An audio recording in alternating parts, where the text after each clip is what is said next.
Olá pessoal, seja muito bem-vindo. Nesse vídeo eu vou tratar sobre variáveis qualitativas. O que é essa variável, a descrição dela, e eu vou colocar também exemplos para que quando você estiver desenvolvendo a sua pesquisa, você saiba trabalhar nessa questão da variável na estrutura qualitativa em si. Então, o que é uma variável qualitativa, pessoal? Variável qualitativa, o próprio nome dela expressa, ela representa, ela descreve uma qualidade de algum elemento que está sendo trabalhado naquele momento. Então, por exemplo, é um fato, uma observação, um fenômeno em si, ela está descrevendo uma qualidade, ela está colocando um símbolo, ela está representando algo sobre aquilo que eu estou trabalhando ao longo da minha pesquisa em si. E ela, pessoal, há um outro ponto que é importante também nós destacarmos aqui quando você pensa em variável qualitativa, que a variável, ela tem essa relação entre esses valores. Ele só tem sentido, ele só serve aqui para nós em termos de igualdade e de desigualdade, descrevendo apenas sujeitos, descrevendo apenas situações em si. Então, isso é um dos pontos importantes quando eu estou trabalhando com uma variável que é qualitativa. Um outro ponto também, pessoal, as variáveis qualitativas, elas descrevem tipos ou clássicos. Ou classes, melhor dizendo. E o que quer dizer aqui, pessoal? Que nós temos aquelas que são chamadas dicotômicas, ou seja, duas categorias em si, ou politômicas, que são aquelas que têm no mínimo 3 tipos de categorias, para trabalhar mais do que 3 tipos de detalhamentos em si. Agora, uma outra questão também, quando você está se pensando, mas a variável qualitativa, eu não consigo trabalhar com operação. Sim, eu consigo. A única operação matemática, ou matematicamente possível, é o cálculo das frequências e percentagem nas classes. Então, a pessoa escolhe lá, por exemplo, Estado Civil. Então, entre homens e mulheres, 20 escolheram o estado civil solteiro, 10 escolheram o estado civil casado. Então, 20 representa a 60%, os outros 10 representam a 40%. Então, essa é a questão das frequências em si, 60, 40, aqui, que é a percentagem na classe em si. E esses são os elementos que nós trabalhamos quando se faz a sua pesquisa, você vai modelar ela, principalmente na parte de delineamento, quando se está pensando em variáveis qualitativas em si. E aí nós temos aqui, pessoal, um que se chama de desdobramento das variáveis. Se nós estamos estruturando somente o nosso olho, a nossa estrutura, o chamado caráter escalar do elemento. Então, eu estou olhando o elemento em si. Eu não estou aqui, pessoal, isso aí que é importante, eu não estou fazendo uma associação, eu não estou trabalhando entre variáveis. Tá? Por exemplo, uma variável dependente, uma variável independente. Eu estou olhando a variável, eu não estou propondo relação entre elas em si. Então, a variável qualitativa ou de categoria ou categórica, ela pode ser distribuída em variável nominal e a variável ordinal. Então, nós vamos ver essas duas aqui. E aí, pessoal, o que é uma variável nominal? Uma variável qualitativa nominal, pelo próprio nome que ela coloca, as nominais, então elas denominam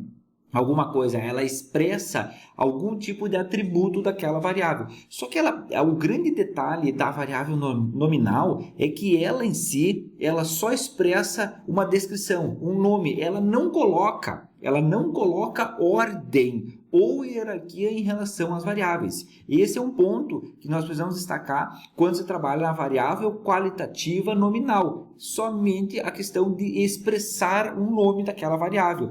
E não tem ordenação entre categorias, entre elementos em si. E o coeficiente estatístico, que é relevante aqui, é o número de casos, aquilo que nós vimos anteriormente, quantos e qual o percentual daquele elemento. Então, nós vamos trabalhar, se for o caso aqui, numa questão de frequência em si. E eu posso trabalhar numa proporção, uma percentagem, uma razão em si. Mas são elementos que você vai ter que avaliar no contexto da sua pesquisa se isso é relevante. E é isso que você quer, é uma estatística bem descritiva, é uma estatística bem inicial aqui para pensar quando eu penso de trabalhar, de estruturar a variável qualitativa nominal em si. Alguns exemplos, pessoal, que eu posso também colocar na parte nominal eu posso saber a raça, se a pessoa é doente ou sadia, ou um animal, enfim, o que for.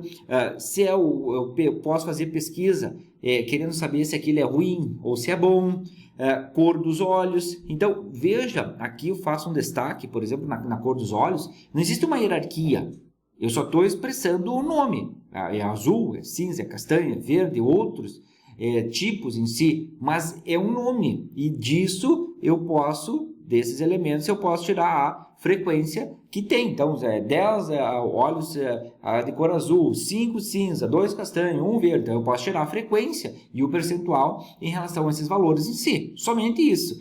Outra, pessoal, um exemplo, marca predileta, nacionalidade, estado civil, partido político, fumante ou não fumante, tipo sanguíneo, cores em geral. Então, se você for avaliar, isso aqui são os elementos nominais. Eu não consigo ordená-los, eu não consigo dizer o que é melhor ou o que é pior. Então, se eu quero dizer o que é melhor ou pior em si, eu tenho que usar outro elemento, outro desdobramento da variável qualitativa em si. Então, aqui a nominal é isso, pessoal. Ela dá um nome àquele elemento e eu consigo tirar uma frequência em si. Agora, a variável ordinal é diferente, pessoal. A variável ordinal eu consigo, então ela expressa um atributo, mas dentro dessa estrutura eu consigo tirar uma ordenação hierárquica entre essas categorias em si. Só que o que acontece, pessoal? Quando está se falando em ordenação hierárquica, essa ordem, essa hierarquia, ela resulta da distinção dos elementos de acordo com o maior ou menor grau com que possuem determinada característica. Então, essa estrutura do maior ou do menor grau, quem vai trabalhar isso, muitas vezes é você como pesquisador em si. Ou já tem associado algum elemento anterior, ou você ordena essa estrutura, você vai ter que avaliar isso. E as possibilidades estatísticas, elas são maiores do que a variável nominal em si, são as medianas, decis, quartis, percentis. Posso pensar em testes de hipóteses em geral. Por quê? Porque elas propõem um sistema de ordem numa questão de categoria. Então, eu hierarquizo essas categorias. Exemplos, então, pessoal, na estrutura de variável qualitativa ordinal. Eu tenho a escolaridade. Então, o primeiro ano, o segundo ano, o terceiro ano, ensino fundamental, ensino médio, ensino superior, pós-graduação, e assim sucessivamente. Existe uma certa hierarquia em si. Um outro ponto, a idade. Mas como a idade não é hierarquia? Claro, a idade é a hierarquia por ano. Então, 1, 2, 3, assim sucessivamente. Então, eu tenho uma hierarquia, eu tenho uma ordem nessa estrutura. Então, é melhor nós trabalharmos não só com a palavra hierarquia, mas com a palavra ordem. Então, ela tem uma ordenação em si, que eu vou conquistando ou galgando postos nessa minha estrutura. Classe social, a mesma coisa. Grau de dor, então eu tenho uma ordem de grau de dor em si. Estágio de doença, mês de observação. Então, eu estou colocando em ordem essas estruturas. Existem tantos outros exemplos de variável qualitativa numa estrutura de ordem aqui para nós pensarmos. Mas o mais importante, pessoal, é que você saiba distinguir quando você está pensando na pesquisa, uma variável qualitativa, se ela é nominal ou se ela é ordinal. Então, o que eu tenho? Nominal é uma estrutura que não tem hierarquia, ela somente coloca um nome naquela estrutura que ela está trabalhando. A ordinal, o próprio nome diz, ela coloca uma ordem, ela coloca uma hierarquia naquelas categorias que ela está trabalhando em si. Então, pessoal, nesse vídeo aqui, espero ter ficado bem claro isso para você entender a estrutura das variáveis qualitativas, tanto a nominal quanto a ordinal. Ficamos por aqui, pessoal. Um abraço e até o próximo vídeo.